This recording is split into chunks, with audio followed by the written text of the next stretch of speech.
কম বেশি সবার পছন্দের খাবার হাঁসের মাংস। তবে উইন্টার আসলে হাঁসের মাংসটা খেতে আমরা সবাই ভালোবাসি। আজকে আপনাদের সঙ্গে শেয়ার করব লোভনীয় স্বাদে আলু দিয়ে হাঁসের মাংস।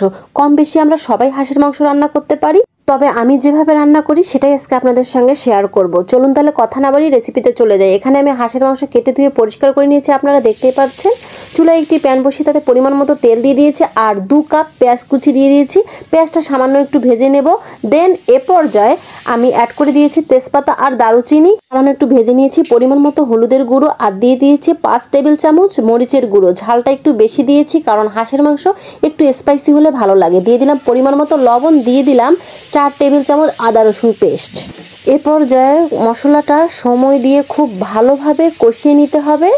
আপনারা দেখতে পাচ্ছেন আমার মশলাটা প্রায় কষানো হয়ে গিয়েছে। এ পর্যায়ে অ্যাড করে দিলাম 1 চামচের মতো জিরা আর গরম মশলা বাটা। দেন আবারও খুব ভালোভাবে আমি মশলাটা কষিয়ে নিয়েছি, আপনারা দেখতেই পাচ্ছেন। আর মশলা থেকে তেলটা উপরে উঠে গিয়েছে, তার মানে মশলা কষানো আমার হয়ে গিয়েছে। এ পর্যায়ে অ্যাড করে দিলাম হাঁসের মাংসটা, আপনারা দেখতে পাচ্ছেন।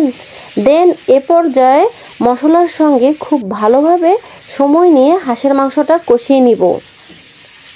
এই কাজটা কিন্তু অবশ্যই সময় নিয়ে করতে হবে। আপনারা দেখতে পাচ্ছেন কষাতে কষাতে আমার হাঁসের মাংসটা অলরেডি চেঞ্জ হয়ে গিয়েছে, কালারটা দেখেই বুঝতে পারছেন আপনারা।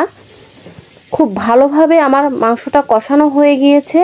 এ পর্যায়ে আমি অ্যাড করে দিব, এ পর্যায়ে আগে থেকে যে আমি আলুটা কেটে রেখেছিলাম সেটা অ্যাড করে দিলাম। দেন আবারও আমি মাংসের সঙ্গে আলুটাও খুব ভালোভাবে কষিয়ে নিব, আপনারা দেখতে পাচ্ছেন। আর মাংসটা অবশ্যই ভালো করে কষাতে হবে। কথায় আছে মাংস যত বেশি কষানো হবে এর টেস্ট তত বেশি হয়। এই তো গাইস, আপনারা দেখতে পাচ্ছেন খুব ভালোভাবে কষানো হয়ে গেলে এ পর্যায়ে আমি পরিমাণ মতো পানি অ্যাড করে দিলাম। ও আর একটা কথা, কে কে হাঁসের মাংস খেতে পছন্দ করেন আলু দিয়ে অবশ্যই কমেন্টে জানাবেন। এ পর্যায়ে আমি ঢাকনাটা দিয়ে দিলাম। ফিরে আসছি 30 মিনিট পর। দেখতে পাচ্ছেন গাইস কতটা লোভনীয় হয়েছে আমার আলু দিয়ে হাঁসের মাংস। এখন আবারও একটু আমি কষিয়ে নিব।